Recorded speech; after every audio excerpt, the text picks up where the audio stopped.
د دو سالên derbasbûyîda legel dest ji karkêşan û destberdana hinek ji kadr û berpirsên bilindên hizban, dawî bê jiyana siyasî û hizbe tênayînin, belkû bê zorê diçine nava rêzên Parta Demokrata Kurdistanê. Ew kadr û berpirs ku piştî destberdan ji hizbên xwe diçine nava rêzên partî, zêtir di nava rêzên yêketî û hinek caran jî ser bê tevgera goranin, bi awayekî haletê berev diyar dê diçîtin. Lê berûva jî بدگمن تیتا بیستن برپرسکی سر به پارتی لی حزب خوب چیتا درو و پیوندی به یکیتی یانجی به گوران کر بیتن. ده سال 2014 دا لی سروبند بانگشال بجاتن پارلمان عراق عارف رشدی گواندم سرکراتیا یکیتی بو دز جه حزب خوا بردا و پیوندی به پارتی کر. لی دسپیکا سال در بازبیجی محمد حاجی گوری خر جورا پیوندین سیاسین تفگارا گوران بو. هر وها اندام جواتن اجتماعی تفگرا گوران بو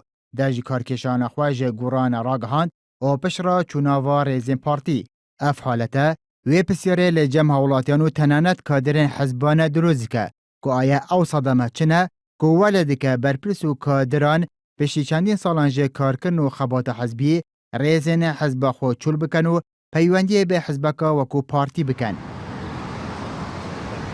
بشک جه کادرو اندامن یکتی و گوران دیتورن جواکی دا او پسیاره آزراندیه که بو چه برپرسه که بلند پارتی پیوندیه به یکتی یا جه گوران آکتن بلکو برپرس و کادرن بلندن یکتی و گوران دچنه ناوا ریزن پارتی بشک آماجه پیک دیکن یکتی دی قوناغا پشتی نخوش کتنا طالبانی و کربونا آریشه نفخو به پالدر و صدامکا سرگی دا جه کارکشان وان برپرسان زانن به وی که تنبونا ناکوکی او ململانا نافبرا بالن ناوا یکتی او پشگوهاویتنا هندک شوان ولکیه که هندک لوان برپرسان که سالان زاف رخصار حزبا وان بون. هرچه گریده به برپرسن تفگارا گوران که چوینا ناوا ریزن پارتی بشک جه چالکوان تفگارا گوران بیجن